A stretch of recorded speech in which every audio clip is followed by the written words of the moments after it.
नहमदुहु व नुसल्ली अला रसूलिल करीम अम्मा बाद फ़अऊज़ु बिल्लाहि मिनश शैतानिर रजीम बिस्मिल्लाहिर रहमानिर रहीम। मेरा नाम मुफ्ती मोहम्मद अवैस है और आप देख रहे हैं हमारा चैनल इस्लाम ऑनलाइन, जिसमें हम रोज़मर्रा पेश आने वाले मसाइल के ऊपर बहस करते हैं और उनका हल भी शरई तौर पर बताया जाता है। तो आप सबसे गुजारिश है कि अगर किसी का कोई मसला हो तो आप कमेंट बॉक्स में लिखें। इंशाअल्लाह ताला उसके ऊपर एक पूरी वीडियो बनाई जाएगी और उसके दलाइल भी दिए जाएंगे। और दूसरी गुजारिश आपसे ये है कि अगर आप हमारे चैनल पर नए हैं तो चैनल को सब्सक्राइब करके बेल आइकन को दबा दें, ताकि आप तक आने वाली तमाम की तमाम हमारी नई वीडियो सबसे पहले पहुंच जाया करें। और तीसरी गुजारिश ये है कि जी आप वीडियो को पूरा देखा करें, जिसका फ़ायदा ये होता है कि मसला पूरा वाज़ेह हो जाता है। तो शुरू करते हैं आज की वीडियो। तो असल में मैं वीडियो उन सवालात पर बनाता हूँ जो मुझसे रोज़मर्रा पूछे जाते हैं। तो जो सवाल पूछा जाता है तो उसके ऊपर मैं वीडियो बना देता हूँ। ठीक है, आज एक नया मसला पूछा गया था जिसमें औरत की इद्दत कब शुरू होती है, तो इद्दत की कितनी अक़साम हैं, तो सोचा कि जी इसके ऊपर भी एक वीडियो बना दी जाए। तो हमारी वीडियो का टॉपिक जो होगा वो ये है कि इद्दत की कितनी अक़साम हैं और औरत की इद्दत कब शुरू होती है और औरत इद्दत कहाँ गुजारेगी, और इसी तरह इद्दत के अंदर क्या चीज़ें जो है वो औरत के लिए ममनू हैं। चलिए जी शुरू करते हैं। सबसे पहले ये कि जी इद्दत की जो है वो दो किस्में हैं, यानी एक तो तलाक के बाद इद्दत गुजारना और दूसरा जो है वो खामिन की वफ़ात हो जाए तो इद्दत गुजारना। ठीक है, दोनों का हुक्म अलग अलग है। ठीक है, तो पहला हम जो तलाक के बाद इद्दत गुजारना है इसके ऊपर बहस करते हैं। तो कुरान पाक में आता है वल मुतल्लक़ातु यतरब्बसना बिअन्फुसिहिन्ना सलासता कुरू, और जो तलाक याफ्ता औरतें हैं उनको चाहिए कि वो अपने आप को रोक लें, या तरब्बसना अपने आप रोक लें, बिअन्फुसिहिन्ना अपने आप को, सलासता कुरू यानी 3 हैज़ तक। ठीक है, कुरू का मतलब असल में बाद फुकाहे कराम ने इसको तोहर लिया है और बाद फुकाहा ने इसको जो है वो हैज़ के माना में लिया है।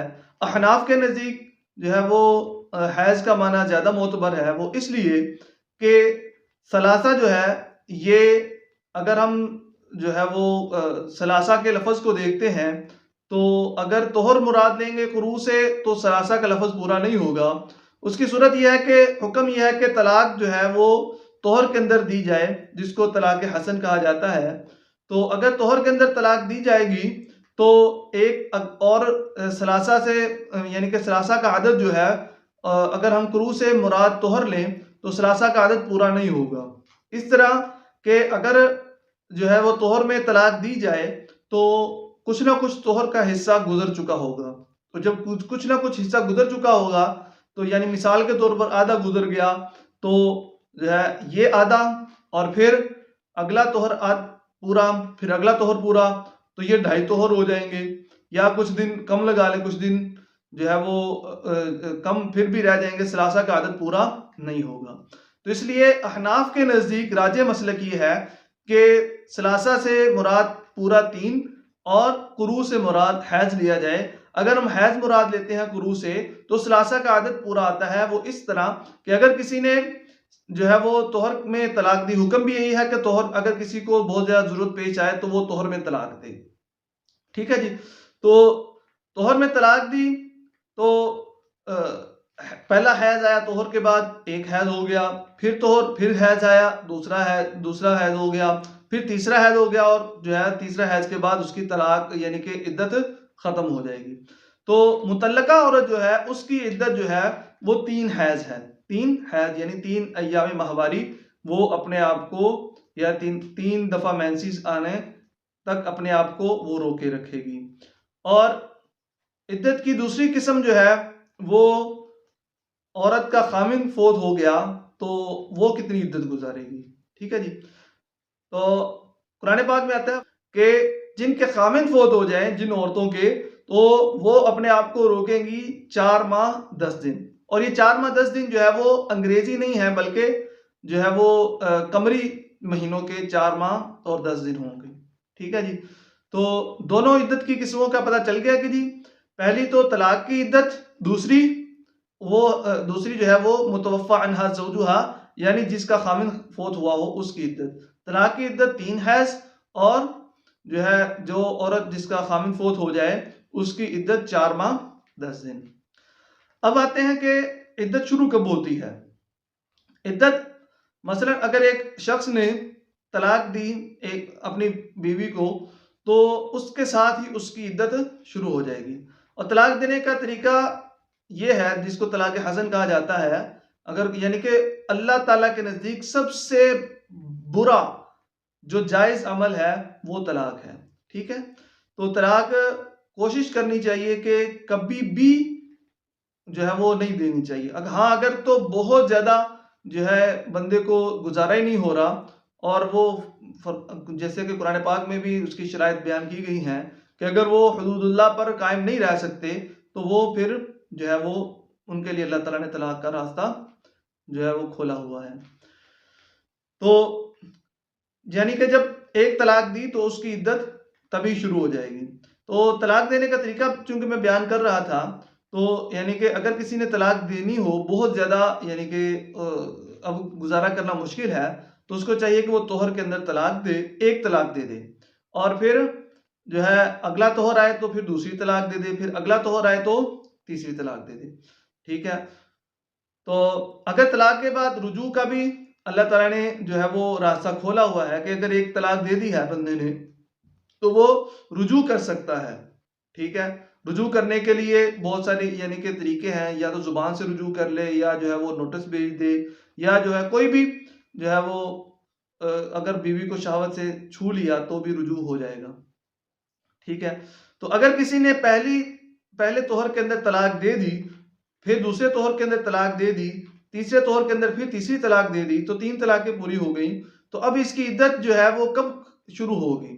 तो ये असल में ये सवाल था।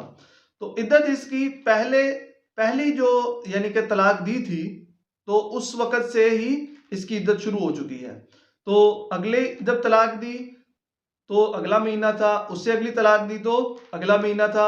इसके बाद वो एक यानी कि महीना और जो है वो यानी कि एक हैज़ यानी एक दफ़ा अय्याम माहवारी तक वो सब्र करेगी, उसके बाद उसकी इद्दत पूरी हो जाएगी। ठीक है। तो ये तो हो गया हुक्म कि इद्दत कब शुरू होगी। और जो मुतवफ़्फ़ा अन्हा ज़ौजुहा है, यानी कि जिस औरत का जो है वो खामिन फोत हो जाए, तो उसकी इद्दत तो खामिन की वफ़ात के साथ ही शुरू हो जाती है। ठीक है जी। अब रही बात कि जी इद्दत गुजारनी कहाँ चाहिए, तो हदीस पाक में और फुक़हा कराम ने यही हुक्म दिया है कि जो है वो इद्दत अपने खामिन के घर में गुजारेगी। इद्दत अपने खामिन के घर में गुजारेगी, अगर चे वो जो है वो तलाक वाली इद्दत गुजार रही हो या वफात वाली इद्दत गुजार रही हो।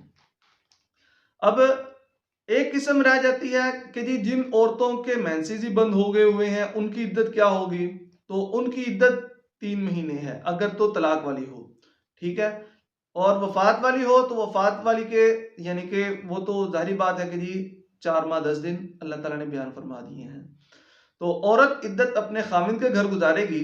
अब आते हैं आखिरी मसले की तरफ कि इद्दत के अंदर कौन कौन से काम करना जायज़ है और कौन कौन से काम करना जायज़ नहीं है। तो उसके लिए औरत के लिए इद्दत के अंदर किसी भी तरह का बनाव श्रृंगार करना जायज़ नहीं है, और इसी तरह घर से निकलना भी जायज़ नहीं है। बनाव श्रृंगार के अंदर मेहंदी लगाना, सुरमा लगाना, जो है वो तेल कंघी करना, नहा सकती है। और इसी तरह जो है अगर बहुत ज़्यादा बाल परागंदा हो गए हैं, सर में खारिश हो रही है, तो फिर वो नहा ले या थोड़ा सा तेल लगा ले, लेकिन तेल लगाना मना है क्योंकि ये भी बनाव श्रृंगार का एक तरीका है। ठीक है। दूसरी बात कि जी वो घर से नहीं निकल सकती, किसी भी तरह की अगर उसको बहुत ज्यादा हाजत है, मिसाल के तौर पर अगर एक औरत का खामिन फोत हो गया है और वो जॉब कर रही है, तो या कोई ऐसी उसको जरूरत पेश आ गई है कि जिसकी वजह से यानी कि उसका घर का खर्चा नहीं चल रहा, तो उसको मजबूरन वो बाहर जाना पड़ रहा है, तो वो शाम तक वापस आएगी और अपने घर में यानी कि जहां पर उसकी इद्दत शुरू हुई है, उसी घर के अंदर जो है वो आके इद्दत पूरी करेगी। तो ये तो थे तलाक के बाद इद्दत के अहकाम और वफ़ात के बाद इद्दत के अहकाम। उम्मीद है कि आपको आज की वीडियो पसंद आई होगी। अगर वीडियो पसंद आई हो तो वीडियो को लाइक करें, चैनल को सब्सक्राइब करें और जो है बेल आइकन को भी दबा दें। अस्सलामु अलैकुम व रहमतुल्लाहि व बरकातुहू।